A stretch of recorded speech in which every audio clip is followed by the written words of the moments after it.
आप सभी को मेरा नमस्कार। स्वामी विवेकानंद जी की आत्मकथा में आज का अंतिम अध्याय, विदा वेला की वाणी। बेलूर मठ 11 दिसंबर 1900। जो परसों रात मैं यहाँ पहुँचा हूँ, लेकिन हाय, इतनी जल्दी जल्दी भागकर आने के बाद भी कोई फायदा नहीं हुआ। कैप्टन सेवियर बेचारे कई दिनों पहले ही देह त्याग चुके थे। इस प्रकार दो दो महाप्राण अंग्रेजों ने हमारे लिए, हिंदुओं के लिए आत्मदान किया। शहीद अगर होते तो ये ही लोग हैं। बेलूर मठ 15 दिसंबर 1900। माँ, कई दिनों पहले ही यहाँ पहुंचा हूँ। मेरा आगमन एक बारगी अप्रत्याशित था। सभी लोग काफी चकरा गए। अपनी अनुपस्थिति में जितनी मैंने उम्मीदें की थी, कामकाज उससे भी बेहतर ढंग से चल रहा है। सिर्फ मिस्टर सेवियर का निधन हो गया है और यह सच ही बहुत बड़ा आघात है। बेलूर मठ 19 दिसंबर 1900। निवेदिता, मैं मौसम के साथ साथ विचरण करने वाला एक विहंग हूँ। अभी मैं यहाँ गंगा तीर पर स्थित मठ के अपने कमरे में बैठा हूँ और तुम्हें पत्र लिख रहा हूँ। चारों तरफ अद्भुत शांत नीरवता है। प्रशस्त नदी दीप्त सूर्यालोक में नाच रही है। सिर्फ कभी कभी दो एक मालवाही नावों की पतवारों की आवाजें इस स्तब्धता को पल भर के लिए तोड़ जाती हैं। आजकल यहाँ सर्दी का मौसम चल रहा है, लेकिन हर दिन दोपहर काफी गर्म और उजली धुली होती है। बेलूर मठ दिसंबर 1900। मेरा हृदय तंत्र बेहद कमजोर हो गया है। मुझे नहीं लगता कि हवा पानी बदलने से कोई फर्क पड़ेगा। मुझे नहीं आता कि पिछले 14 वर्षों से किसी भी जगह मैं लगातार 3 महीनों तक स्थिर होकर रहा हूँ। अब अगर कोई मौका आए और मैं कुछ एक महीने के लिए टिक सकूं, तो मुझे लगता है कि मेरे लिए यह लाभप्रद होगा। मुझे लगता है कि मेरे जीवन के सारे कार्य अब संपन्न हो चुके हैं। अच्छे बुरे, दर्द आनंद में तैरती हुई मेरी जीवन नैया आगे बढ़ रही है। मेरे जीवन को एक महान शिक्षा मिली है कि जीवन दुखमय है। दुख के अलावा और कुछ भी नहीं है। सबसे भला कौन है, यह माँ ही जानती है। हम हर कोई कर्म के हाथ में होते हैं और यह कर्म अपने ही ख्याल में काम करता है। इसे ना कहने का उपाय नहीं है। एकमात्र एक ही विषय है जिसे किसी भी मोल पर संग्रह किया जा सकता है। उसका नाम है प्रेम। सीमाहीन प्रेम। आकाश जैसा विस्तृत और महासागर जैसा गहरा प्रेम। यही जीवन का मूल्यवान लाभ है। जिसे मिल जाता है वह भगवान है। बेलूर मठ 26 दिसंबर 1900। जो हमारे प्रिय बंधु सेवियर मेरे पहुंचने से पहले ही देह त्याग चुके थे, उनके द्वारा प्रतिष्ठित आश्रम के बगल में जो नदी प्रवाहित है, उसी के तट पर हिंदू रीति से उनका संस्कार किया गया। ब्राह्मण पुष्पमाला शोभित उनकी देह वहन करके ले गए और ब्रह्मचारियों ने वेद ध्वनि की। हमारे आदर्श के लिए इसी बीच दो अंग्रेजों, मिस्टर सेवियर और मिस्टर गुडविन ने आत्मदान कर दिया। इसके फलस्वरूप प्राचीन इंग्लैंड और उसके धीरवीर संतानें मेरे लिए और अधिक प्रिय हो उठी हैं। इंग्लैंड की श्रेष्ठ शोणिक धारा में भावी भारत के पौधों को महामाया ने मानो वारी संचित किया है। महामाया की जय हो। मैं स्वयं मैं दृढ़ और शांत हूँ और आज तक कोई भी घटना कभी भी मुझे विचलित नहीं कर पाई है। आज भी मुझे महामाया मुझे अवसन्न नहीं होने देंगी। शीत के आगमन के साथ साथ ये स्थान काफी आरामदेह हो उठा है और अनाच्छादित तुषार आवर्त में हिमालय और अधिक सुंदर हो उठेगा। मैं भी कल मायावती जा रहा हूँ। एक बार मेरा वहां जाना बेहद जरूरी है। धीरा माता, यह स्थान अतिशय सुंदर है और इन लोगों ने इसे और भी मनोरम बना रखा है। कई एकड़ परिमित विशाल स्थान की काफी जतन से देखरेख की जाती है। आशा करता हूँ कि मिसेस सेवियर भविष्य में भी इसकी सुरक्षा कायम रख सकेंगी। वैसे उन्हें तो हमेशा से ही ऐसी उम्मीद है। कलकत्ता के पहले दिन से ही जो संक्रमण हुआ था वह वहां भी जगा रहा। वहां मैं 2 हफ्ते तक रहा और हर रात इस रोग का आक्रमण झेलना पड़ा। हिमालय पर काफी मजे में हूँ। यहाँ काफी बर्फ पड़ रही है। रास्ते में बर्फीली आंधी भी झेलनी पड़ी, लेकिन ठंडक अधिक नहीं है। यहाँ आते हुए रास्ते में 2 दिन ठंड लगी थी। लगता है इससे मेरा काफी उपकार हुआ। बेलूर मठ 26 जनवरी 1901। बंगाल में खासकर मैदानों में जैसे ही कदम रखता हूँ तभी मेरी हफ्नी की तकलीफ लौट आती है और जैसे ही ये जगह छोड़ता हूँ तो बिल्कुल स्वस्थ हो जाता हूँ। अगले सप्ताह मैं माँ को साथ लेकर तीर्थाटन पर निकल रहा हूँ। तीर्थ यात्रा पूरी करने में कई महीने लग जाएंगे। तीर्थ दर्शन किसी भी हिंदू विधवा के प्राणों की चाह होती है। समस्त जीवन आत्मीय स्वजन को केवल दुख ही दिया है, उन लोगों की कम से कम यह एक इच्छा पूरी करने की कोशिश कर रहा हूँ। ढाका 20 मार्च 1901। अंत में मैं पूर्वी बंगाल में आ पहुंचा हूँ। यहाँ मैं पहली बार आया हूँ। मुझे पता नहीं था कि बंगाल इतना खूबसूरत है। यहाँ की नदियाँ तुम्हें अपनी आंखों से देखनी चाहिए। हमेशा पल पल तरोताजा स्वच्छ निर्मल समुद्र की प्रवाहित धारा। और यहाँ की हर चीज कितनी हरी भरी। भारत में सबसे अधिक ये किसान ही सर्वाधिक साफ सुथरे और आंखों को मुग्ध करने वाले हैं।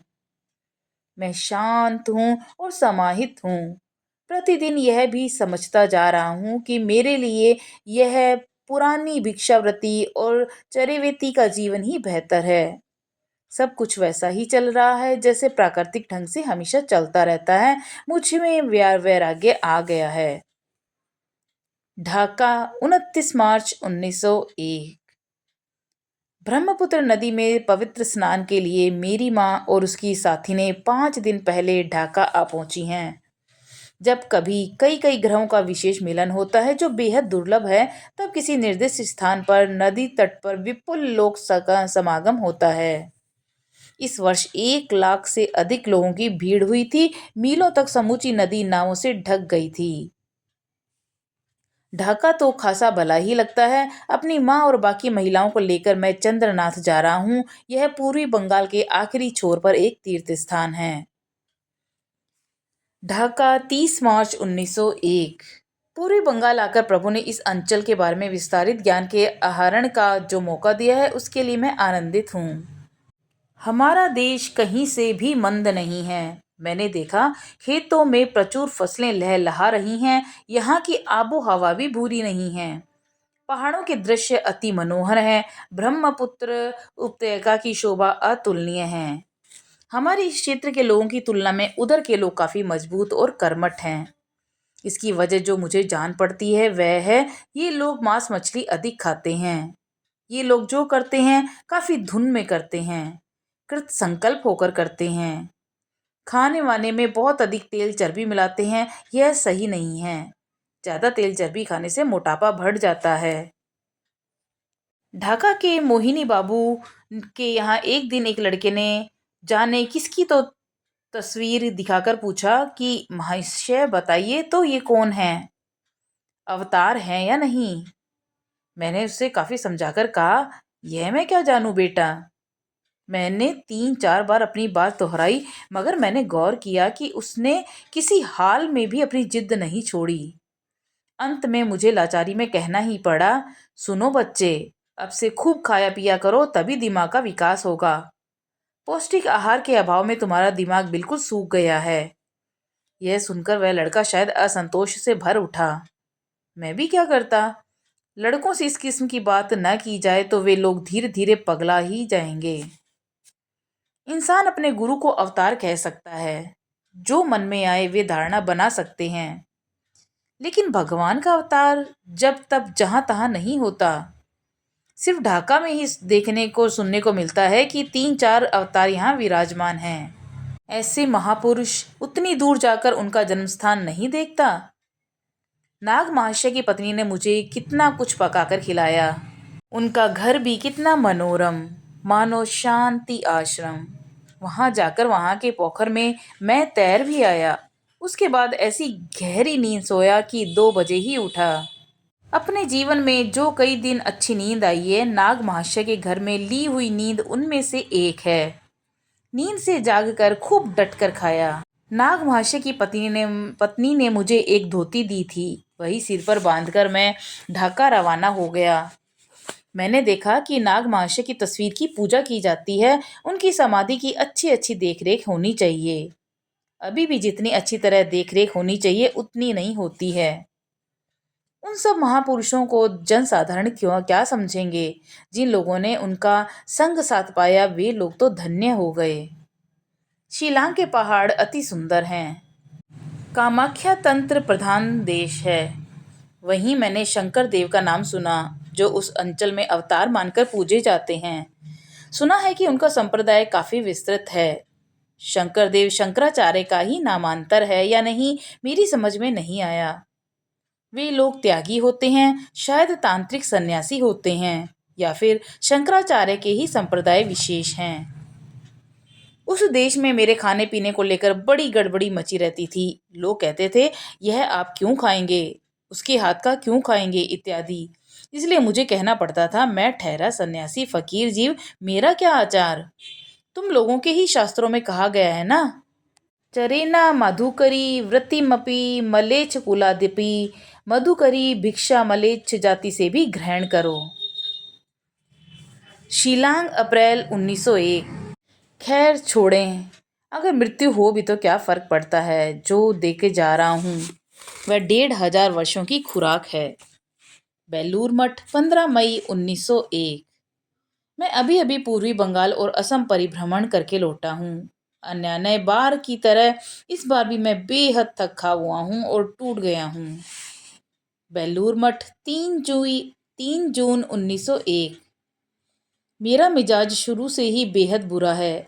उस पर से आजकल रोग में पड़कर बीच बीच में भयंकर हो उठता है। लेकिन यह निश्चित जानो कि यह प्यार जानने वाला नहीं है। बेलूर मठ 14 जून 1901। जो आसाम में जरा अक्षम हो पड़ा है, मठ की आबो हवा ने अब मुझे थोड़ा बहुत चंगा कर दिया है। आसाम के पार्वत्य स्वास्थ्य निवास शिलांग में मेरा बुखार, हम्फनी और अल्बुमिन बढ़ गया था और समूची देह दुगनी फूल उठी थी। बहरहाल मठ में लौटते ही रोगों के सारे लक्षण कम हो गए हैं। इस वर्ष भयंकर गर्मी पड़ी है, लेकिन थोड़ी सी बारिश हुई है और आशा है कि बारिश का मौसम पूरे दम से आएगा। फिलहाल मेरी कोई योजना नहीं है। हाँ, बम्बई प्रदेश मेरी बतहरा मांग कर रहा है और मैं भी बहुत जल्दी ही वहां जाने के बारे में सोच रहा हूँ। ले देकर सिर्फ यही योजना है। हफ्ते भर के अंदर ही हम सब मुंबई अंचल के भ्रमण के लिए यात्रा शुरू करने के बारे में सोच रहे हैं। जीवन में हमने काफी देखा है, ऐसा नहीं है जो इसलिए जीवन की जो किसी अनित्य वस्तु की हम परवाह नहीं करते। मैंने महीने दर महीने अपनी सारी भावुकता झाड़ फेंकने का अभ्यास किया है। अस्तु यहीं मैं विरत हो गया हूँ। अब विदा। हम सब मिलकर एक साथ काम करेंगे, यह माँ का आदेश है। इससे इसी बीच असंख्य लोगों का कल्याण हुआ है और असंख्य लोगों का कल्याण होगा। चलो ऐसा ही हो। मतलब सुदृढ़ बनो, ऊंचाई पे चढ़ो, जो वृथा है माँ स्वयं ही राह प्रशस्त करेंगी। तुम निश्चिंत रहो। बेलूर मठ जून के अंतिम दिन 1901। अपने देश का तीखा ताप साहस के साथ सहन करने के बाद अब मैं अपने देश की वर्षा का नज़ारा कर रहा हूँ। तुम्हें पता है इन दिनों मैं कैसे विश्राम कर रहा हूँ? मेरे पास कई एक बकरी, भेड़, गाय, कुत्ते और सारस हैं। मैं दिन भर उन सबकी देख रेख करता हूँ। यह आनंद में रहने की प्रचेष्टा नहीं है। हम भला खुश भी क्यों न रहें। दोनों ही तो अर्थहीन हैं। फिक्र न करो, उतावले भी मत बनो। माँ ही मेरी रक्षा करेंगी, मुझे आश्रय देंगी। बेलूर मठ 1901। यह काली ही लीला रूपी ब्रह्मा है। ठाकुर ने कहा है कि सांप की चाल और सांप का स्थिर भाव तुमने नहीं सुना? इस बार स्वस्थ होने के बाद अपने खून से माँ की पूजा करूंगा। माँ को अपनी छाती का रक्त अर्पित करके उनकी पूजा करनी होती है, तब जाकर वे शायद प्रसन्न होती हैं। बेलूर मठ 1901। काली घाट में अभी भी कितना उदार भाव देखा। मुझे विलायतता विवेकानंद जानते हुए भी मंदिर के संचालकों ने मंदिर में मेरे प्रवेश में कोई बाधा नहीं डाली, बल्कि परम समादर सहित मुझे मंदिर में ले जाकर अपनी इच्छा अनुसार जैसा चाहूं वैसा मेरे पूजा वंदन में मेरी मदद की। विदेश भ्रमण के बाद जब मैं भारत लौट आया, तब विदेशों से मेरे मेल जोल और मैंने कई पुरातन पंथी नियम तोड़ने के विषयों को लेकर कई पुरातन पंथी लोगों ने आंदोलन किया था। बेलूर मठ 5 जुलाई 1901।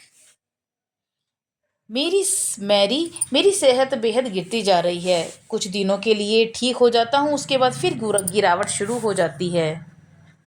बहरहाल रोग की प्रकृति ही यही है। हाल ही में मैंने पूर्वी बंगाल और असम का भ्रमण किया था।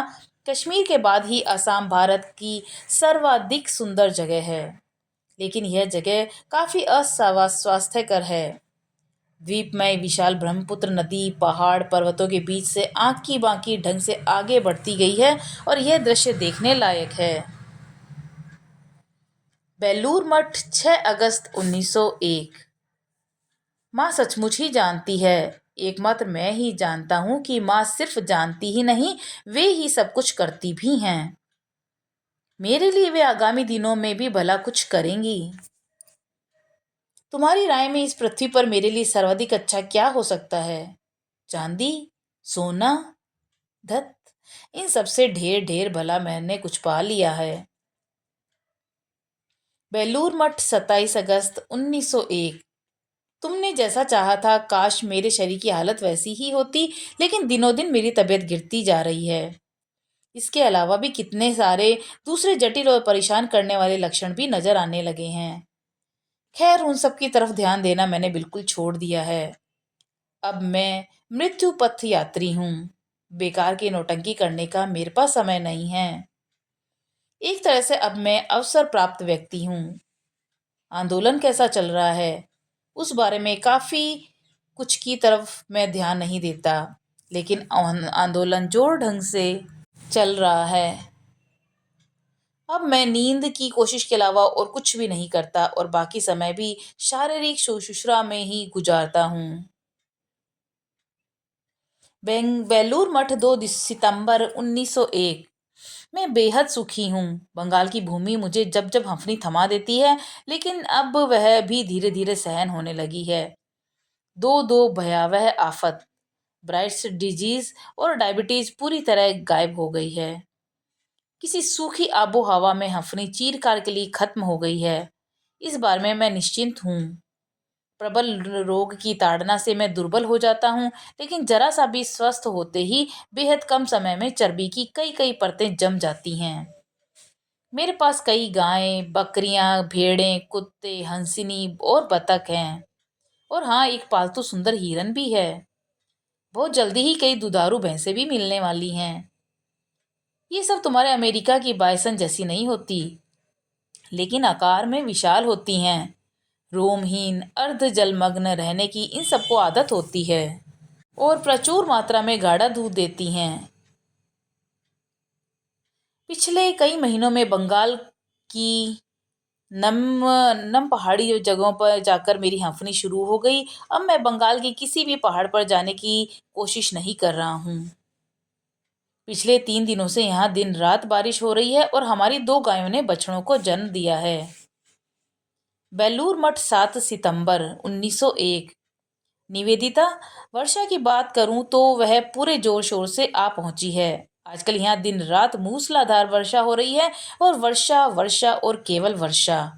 नदियां सब फुल उठी हैं और दोनों किनारे तोड़कर उमड़ी हुई हैं। बड़े बड़े पोखर तक लबालब हो उठे हैं। बेलूर मठ 8 नवंबर 1901। कहना चाहिए पूर्वी बंगाल के भ्रमण के बाद से ही मैंने बिस्तर पकड़ लिया है। आंखों की रोशनी भी कम हो गई है और इस एक लक्षण की वजह से अब मैं पहले से भी अधिक बुरी हालत में हूँ। बनारस 4 मार्च 1902। इस वक्त रात के समय उठकर पत्र लिखने की ताकत नहीं है। कहीं यही मेरा आखिरी पत्र ना हो। मेरी हालत उतनी संगीन नहीं है, मगर परिस्थिति जिस किसी भी वक्त बदतर हो सकती है। हल्का हल्का बुखार मेरा पीछा नहीं छोड़ रहा है। इसका क्या अर्थ है मुझे नहीं पता। साथ ही सांस की तकलीफ भी है। मेरे आने के कुछ एक हफ्ते पहले रामकृष्णानंद आए थे। आते ही सबसे पहले उन्होंने मेरे पाँवों पर 400 रुपये रख दिए। कई वर्षों तक जानलेवा मेहनत करके उन्होंने ये रुपए इकट्ठे किए थे। मेरे जीवन में इस किस्म का मामला पहली बार घटा है। मैंने बड़ी मुश्किल से अपनी रुलाई रोकी। ओ माँ, कृतज्ञता, प्रेम, प्यार आदि मानवीय कर्म अभी भी पूरी तरह से मृत नहीं हुए हैं। वत्स, इस पृथ्वी को फिर से वन भूमि बनाने के लिए एक बीज ही यथेष्ट है। बेलूर मठ, 21 अप्रैल 1902। लगता है जापान जाने का संकल्प फंस गया। लोग कहते हैं मैं बिल्कुल ठीक ठाक हूँ, लेकिन अभी भी काफ़ी कमजोरी है। नाश्ता पानी बिल्कुल निषिद्ध है। लेकिन हाँ, इतना बर हुआ है कि रासायनिक विश्लेषण में काफ़ी तरक्की नज़र आने लगी है। पाँव की सूजन वगैरह बिल्कुल ही चली गई है। बेल्लूर मठ, 21 जून 1902। चाहे जैसे भी हो, मैं ठीक हो रहा हूँ और काफ़ी सबल भी हो रहा हूँ। खाने पीने के मामले में मैं समझ पा रहा हूँ कि मुझे संयत होना होगा। डॉक्टर ने जो यह कहा कि जो मन करे खाओ, वह नहीं चलेगा। वैसे दवा दारू चल रही है। सुनो, लड़कों से जरा पूछकर देखना कि मायावती में आंवला कब मिलता है या नहीं। समतल भूमि में आजकल ये नहीं मिलता। वैसे तो इन्हें कच्चा ही खाना चाहिए, इसकी परत परत में खटास होती है। लेकिन इस पूरे फल का अगर मार्मलेड बनाया जाए तो ये खाने में काफ़ी स्वादिष्ट होता है। फर्मेंटेशन के लिए भी काफ़ी अच्छा है। सुनो, ये शरीर अब ठीक नहीं होने का, कभी स्वस्थ नहीं होगा। यह चोला त्याग कर एक नया शरीर लेकर आना होगा। अभी भी ढेरों काम बाकी पड़े हैं। सुनो, मैं मुक्ति फुक्ति नहीं चाहता। जब तक सबके सब मुक्त नहीं होते, तब तक मेरा निस्तार नहीं है। मुझे बार बार आना होगा। बेलूर, मई 1902। सुनो, मैं 40 की दहलीज नहीं पार करूंगा। मुझे जो कुछ कहना है मैंने कह दिया। मुझे अब जाना ही होगा। बड़े पेड़ की छाया में छोटे बड़े पेड़ बढ़ नहीं पाते। उन लोगों के लिए जगह खाली करने के लिए ही मुझे जाना पड़ेगा। मृत्यु मेरे सिरहाने खड़ी है। काम काज और खेल तो बहुत हुआ। मैंने जो जो काम संपन्न कर दिया, जगत पहले उसी को ग्रहण करे। इन्हीं सबको समझने में अभी काफी दिन लग जाएंगे। बेलूर मठ, 2 जुलाई 1902। मैं मृत्यु के लिए प्रस्तुत हो रहा हूँ। किसी महातपस्या और ध्यान के भाव ने मुझे आच्छन्न कर लिया है और मैं मृत्यु के लिए तैयार हो रहा हूँ। बेलूर मठ, 4 जुलाई 1902। अगर अभी और एक विवेकानंद होता तो वह समझ पाता कि विवेकानंद क्या कर रहे हैं। लेकिन समय समय पर अनगिनत विवेकानंद जन्म ग्रहण करेंगे। जब जब मृत्यु मेरे नज़दीक आती है, मेरी सांसें, मेरी सारी कमजोरी चली जाती है। उस वक्त मेरा भय या संदेह या बाहरी जगत की चिंता फिक्र सब कुछ खत्म हो जाती है। मैं अपने को सिर्फ मृत्यु के लिए प्रस्तुत करने में ही व्यस्त हूँ। उस वक्त मैं बेहद सख्त हो जाता हूँ, क्योंकि मैंने श्री भगवान के चरण स्पर्श किए हैं। मैं स्वयं तो काफ़ी संतुष्ट हूँ। मैंने अपने स्वदेशवासियों में अनेक लोगों को जगाया है और यही चाहा भी था। जगत अपने ढंग से चले और कर्म की गति अप्रतिरुद्ध रहे। इस जगत में मेरा और कोई बंधन नहीं है। संसार से मेरा यथेष्ट परिचय हो चुका है। यह सारा कुछ स्वार्थ प्रेरित है। स्वार्थ के लिए जीवन है, स्वार्थ के लिए ही प्रेम है, स्वार्थ के लिए मान है। सारा कुछ स्वार्थ के लिए ही होता है।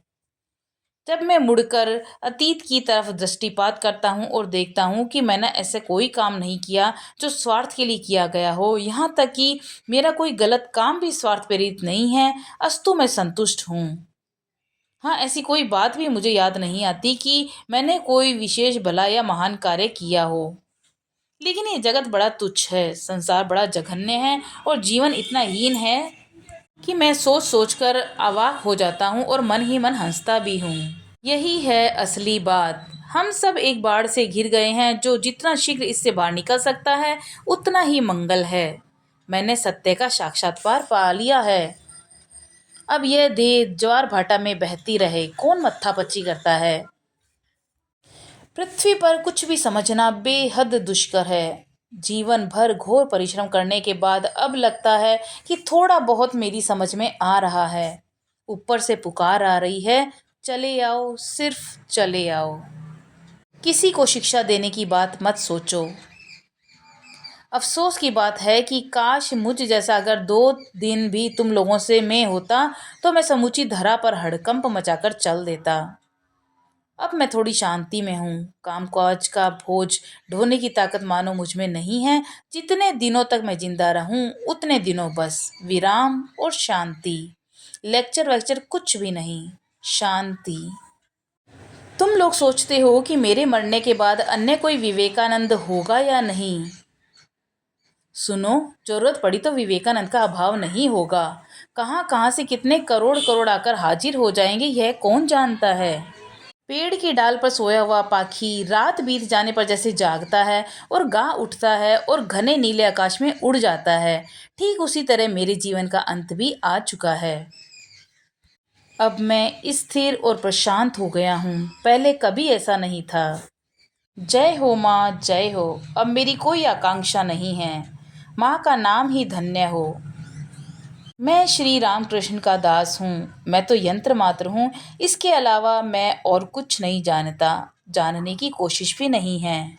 मैं मुक्त हूँ। मैं माँ की संतान हूँ। सारे कर्म माँ ही करती है। सारा कुछ माँ का ही खेल है। मैं भला क्यों मतलब गांठने जाऊंगा, और भला कौन सा मतलब गांठूंगा।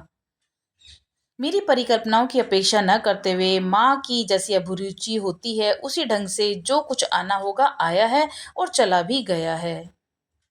जगत के लोग पागलपन करते हैं और सारे दिन मार पीट कटकट करते रहते हैं। दिन भर ये सब हरकतें भला यूं चलती हैं। संध्या के समय माँ की गोद में आना ही पड़ेगा। इन दिनों गठरी मोटरी बांधकर उस महान मुक्तिदाता की प्रतीक्षा में यात्रा के लिए बैठा हुआ हूँ। अब शिव पार करो मेरी नैया। हे शिव, हे शिव, मेरी तरी पार ले जाओ प्रभु। जीवन के प्रति आकर्षण भी कहीं और खिसक गया है। उसके स्थान पर बच रहा है प्रभु का वही मधुर गंभीर आह्वान। आता हूँ प्रभु, आता हूँ। प्रभु ने कहा है, मृतकों का संस्कार मृत लोग ही करें। तू सब कुछ फेंक फांक कर मेरे पीछे पीछे चला आ। आता हूँ प्रभु, आता हूँ। मैंने जो जन्म लिया था इससे मैं खुश हूँ। इतना इतना जो कष्ट मिला उसमें भी खुश हूँ। जीवन में जो बड़ी बड़ी भूलें की उसमें भी खुश हूँ। मेरे लिए इस संसार में पुनः लौटना पड़े ऐसे किसी बंधन में मैं किसी को भी छोड़कर नहीं जा रहा, या ऐसा कोई बंधन मैं भी किसी से लेकर नहीं जा रहा हूँ।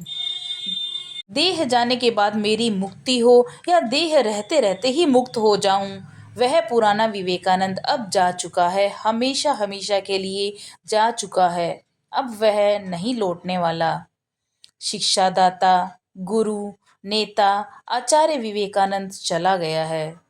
पड़ा हुआ है केवल वही बालक, प्रभु का वही चीर शिष्य, चीर चरणाश्रित वत्स। तो यह थी स्वामी विवेकानंद जी की आत्मकथा। आप लोगों को कैसी लगी प्लीज़ कमेंट में ज़रूर बताइएगा, और सुनने के लिए आप सभी का बहुत बहुत धन्यवाद।